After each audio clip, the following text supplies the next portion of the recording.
The terms left and right in politics originated during the French Revolution of 1789.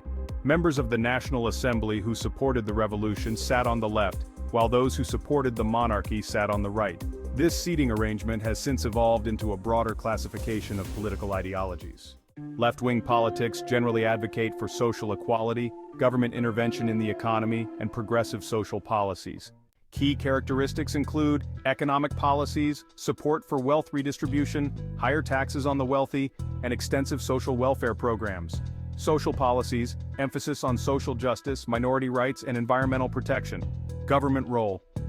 Favor a larger role for government in regulating the economy and providing public services. Right-wing politics. Right-wing politics emphasize tradition, social hierarchy, and limited government intervention in the economy. Key characteristics include economic policies, support for free market capitalism, lower taxes, and reduced government spending. Social policies, focus on maintaining traditional values, law and order, and national sovereignty. Government role, prefer a smaller government role advocating for individual responsibility and private enterprise. Centrist and moderate positions.